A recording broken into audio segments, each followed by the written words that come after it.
The dining room fell silent when Mom slammed her coffee cup down, the sound echoing off the hardwood floors. My sister Jennifer sat beside her, arms crossed tight against her chest, while her son Tyler smirked from across the table. My 12-year-old son Marcus stood frozen in the doorway, clutching the iPhone box he'd opened just minutes ago. "Your son doesn't deserve that birthday party," Mom said, her voice sharp enough to cut glass. "Not after embarrassing your nephew like this. Not after showing such terrible character." I looked up from my laptop where I'd been reviewing client reports. "What happened?" Jennifer leaned forward, her voice dripping with indignation. "Tyler asked to borrow Marcus's new phone for the school trip next week. A simple request. Marcus refused. Flat out said no. In front of all his cousins at the park. Tyler was humiliated. It was a graduation gift," I said quietly, keeping my voice level. "For finishing 6th grade with honors. Straight A's all year. Tyler's phone is 3 years old." Mom interjected, her tone suggesting this was somehow my fault. "The screen is cracked. The battery barely holds a charge. Marcus could share for 1 week. Just 1 week. But no, your son had to be selfish. Had to show off his brand new expensive phone while Tyler suffers with a broken one." Marcus's eyes were getting wet. I could see him trying to hold back tears. I caught his gaze and gave a small shake of my head. "Not worth it. Don't give them the satisfaction." "The party is in 2 weeks, Jennifer added, warming to her topic. "You've been planning this big backyard thing for months. The whole family's invited. 60 people, you said. Catered food, DJ, the works. But honestly, after this behavior, does Marcus really deserve that kind of celebration? Shouldn't there be consequences for being so selfish?" I closed my laptop slowly, the click sounding loud in the tense silence. "What do you suggest?" "Cancel it," Mom said flatly. "Cancel the whole thing. Teach him about generosity. About family coming first. About thinking of others before himself. Maybe next year, when he's learned some values, he'll have earned a proper party." My son's face crumpled. I'd spent 3 months planning his 13th birthday celebration. 60 guests. Catered food. A local DJ. Professional photographer. The works. "I see," I said. "Good," Jennifer smiled. "I'm glad you're finally setting boundaries with him." I stood up. "Marcus, go pack your room, please." He looked confused but nodded and left. I heard his bedroom door close. "Pack." Mom frowned. "We're going away for a bit," I said. "I need to make some calls." I walked out before they could respond. In my home office, I pulled up my laptop and opened the travel folder I'd been quietly building for months. My fingers moved across the keyboard, confirming reservations I'd made weeks ago. The timing was actually perfect. That evening, I sat Marcus down in his room. His eyes were still red. "Are you mad at me?" he asked quietly. "For keeping your own gift?" I smiled. "Never. But we're not doing the backyard party." His face fell. "We're doing something else instead," I continued. "How do you feel about Tokyo?" He blinked. "Like, Japan, Tokyo. 2 weeks. Just you and me. We leave in 3 days." "But that's expensive," he whispered. He'd always been conscious of money, even though I'd shielded him from most financial discussions. "Let me worry about that," I said. "You worry about packing. Comfortable shoes. Your camera. Your passport is already current." His smile could have lit up the entire house. The next morning, Mom called. "Jennifer told me you actually canceled the party. I'm proud of you for following through." "Thanks, Mom." "So what are you doing instead?" "A small family dinner." "Something like that," I said. "We'll be out of town." "Where?" "Just a trip. I'll send pictures." She didn't sound satisfied, but I ended the call. Jennifer texted an hour later. "Heard you canceled. Good parenting. Maybe we can do something small for Marcus when you get back from wherever." I didn't respond. 3 days later, Marcus and I boarded the flight from Seattle. I'd booked business class. He'd never flown anything but economy. His face when he saw the lie-flat seats was worth every penny. "Mom, this is too much," he whispered. "You graduated with a 4.0, I said. "You volunteer at the animal shelter every weekend. You've never asked me for anything you didn't need. This isn't too much." "This is exactly right."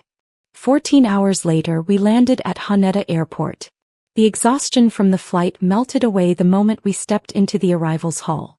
The car service I'd arranged was waiting, with a professional driver holding a sign bearing our names. Marcus's eyes went wide at the black Mercedes sedan, gleaming under the airport lights. Our hotel was in Shibuya, the heart of Tokyo's energy. I'd chosen the Park Hyatt Tokyo, perched high above the city, the same location from that old movie Marcus had watched with me. The suite had floor-to-ceiling windows overlooking the sprawling metropolis. 2 bedrooms, each larger than our living room at home. A marble bathroom with a soaking tub that could fit 4 people. A living area with couches soft enough to sink into. "This is like a movie," Marcus breathed, pressing his face to the glass as he watched the city lights stretch to the horizon in every direction.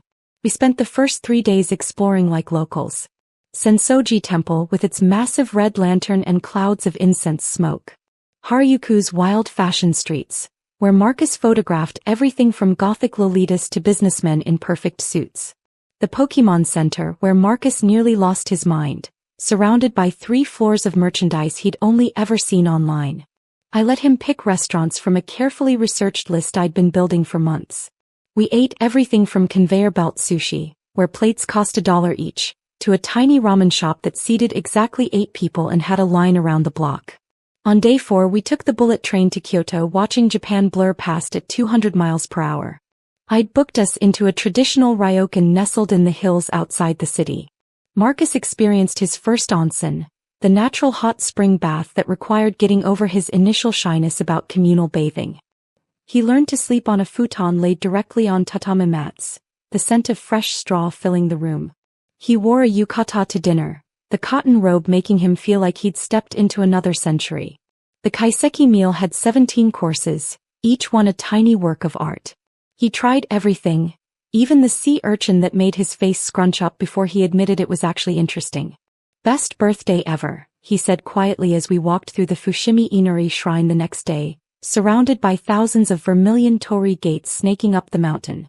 The orange tunnels seemed endless, each one donated by a business hoping for good fortune. "It's not over yet," I smiled, thinking about what I had planned for the coming days. Day 7 back in Tokyo, I'd arranged something special that had taken weeks to secure. A private sushi experience with a master chef who'd trained for 30 years under his father, who'd trained for 30 years before that. Just the 3 of us in his tiny restaurant in Ginza, hidden down an alley you'd never find without directions. 8 seats total at the cypresswood counter. Marcus watched in complete silence as the chef explained each piece in careful English. The fish sourced that morning from Tsukiji, the rice temperature calibrated precisely to 98 degrees, the exact amount of wasabi ground fresh from the root. "Your son has excellent taste," the chef said in careful English. "He appreciates the details." Marcus beamed. That night, back at the hotel, I finally posted a picture to social media. Just one. Marcus standing in front of the Shibuya crossing at night, all the lights blazing behind him, the biggest smile on his face. The caption was simple: "Worth canceling the backyard party." My phone started buzzing within minutes. The notifications were relentless. "Jennifer, how could you do this? After everything we talked about." "Mom, call me immediately. We need to discuss this situation." "Jennifer again, that's a $10,000 trip at least. Probably more. You spent that on him after what he did? After he refused to help family? Then my brother David, who usually stayed out of family drama. Did you seriously take Marcus to Japan? Mom is losing her mind. She called me 3 times already. What's going on?" I turned my phone to silent and ordered room service. Marcus and I watched a movie with Japanese subtitles we couldn't read and ate overpriced club sandwiches that still somehow tasted better than anything back home. The beef was different. Even the tomatoes tasted better. The messages kept coming. I checked them the next morning over coffee while Marcus slept in, jet lag still catching up with him. "Jennifer, this is ridiculous. You're spoiling him rotten. Teaching him that being selfish gets rewarded. Tyler is heartbroken that Marcus gets this amazing trip for being mean to him." "Mom, we need to talk about your priorities. This is not how you teach children values. This is not how we raised you. Your father and I are very disappointed. Dad, surprisingly, looks like you two are having fun. Stay safe. Send more pictures when you can." "Aunt Linda," Jennifer showed me the picture. "That hotel looks expensive. Very expensive. Are you sure you can afford this? I know single mothers have it hard. You shouldn't be spending beyond your means. I responded to none of them. Let them wonder. Let them stew in their assumptions. Days 8 through 10 were Disney Sea, Team Lab Borderless, and a day trip to Hakone, where we saw Mount Fuji perfectly clear against a blue sky. Marcus took 300 pictures. We rode the pirate ship across Lake Ashi. Ate black eggs boiled in volcanic springs. Stayed in another ryokan with private hot spring baths. Mom, Marcus said on the train back to Tokyo, why did Grandma want you to cancel my party? I'd been waiting for this question. She thought I should punish you for not lending your phone to Tyler. But it was mine, he said quietly. You gave it to me for graduating. I know. So why didn't you tell her that? Because some people don't want to hear the truth, I said. They want to hear what makes them feel right. And I decided I'd rather spend my energy on you than arguing with them. He thought about this. Is that why we came here instead? Partly. Mostly because you deserved something special and I wanted to give it to you. This must cost a lot. I smiled. Marcus, there's something I haven't told you about my job. He looked curious. You know I work from home doing consulting, right? He nodded. What I actually do is advise luxury travel companies on customer experience. I've been doing it for 8 years. The companies I work with pay very well, and they give me significant travel benefits as part of my contracts. His eyes widened. This trip, the flights, the hotels, a lot of it, is comped because of my relationships with these brands. The Park Hyatt, I consulted for them last year. The Ryokan in Kyoto, I helped them redesign their international guest experience. They've been asking me to visit and review the changes. So this is like work for you? It's both. I get to travel with you and provide feedback they value. Win-win. But you never told anyone in the family? They never asked what I actually do. Mom thinks I work customer service from home. Jennifer assumes I'm barely making ends meet. I never corrected them because it didn't seem important. Until now. Until they tried to tell me what my son deserves. The last 4 days were a whirlwind. We did a cooking class where Marcus learned to make real ramen from scratch. Visited the Ghibli Museum. Spent an entire day in Akihabara, where he found vintage Pokemon cards. I bought him every single one he wanted. On our final night I took him to the top of Tokyo Tower. The city spread out below us like a carpet of lights. Thank you, Marcus said quietly. For all of this. For not being mad at me about Tyler. You have nothing to apologize for, I said firmly. Your phone was your gift. You earned it. Nobody gets to tell you that you have to give away something that belongs to you. Not Tyler. Not Jennifer. Not Grandma. Nobody. But their family. Family doesn't mean you owe them everything you have. Real family celebrates your success, not demands you share it to make other people feel better.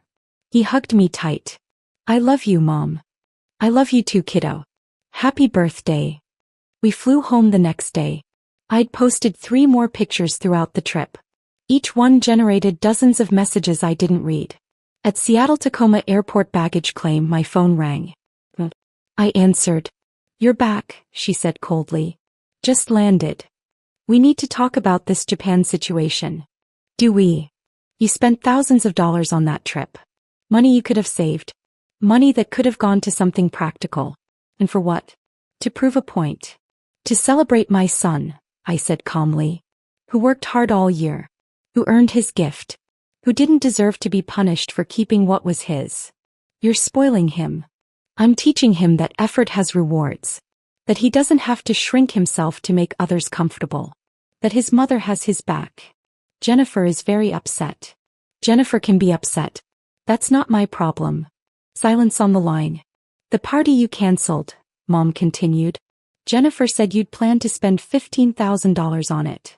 Roughly. And you spent that on Japan instead? Actually, the trip cost less because of my industry connections. But yes, I redirected that budget to something Marcus would remember forever instead of a backyard party he'd forget in 6 months. Your priorities are completely backward. My priorities are exactly where they should be. With my son. Don't expect us to support this kind of parenting. I've never expected your support, Mom. I've been doing this alone for 12 years. I'll continue just fine. I hung up. Marcus was watching me carefully. Is Grandma mad? Very, I said. Are you worried about that? He thought about it then shook his head. We had the best 2 weeks ever. If she can't be happy for me, that's her choice. That's exactly right, I smiled. Now let's go home. You have school in 2 days and probably a mountain of homework to make up. He groaned, smiling. 3 days later, a package arrived from the Park Hyatt Tokyo. Inside was a handwritten note from the general manager thanking me for my feedback, along with a voucher for a future 3-night stay. Also in the box was a framed photo of Marcus and me at the hotel, taken by their photographer on our last night. We were both laughing, Tokyo glittering behind us. I hung it in the living room where everyone could see it. Nobody from my family had visited since we got back. That was fine.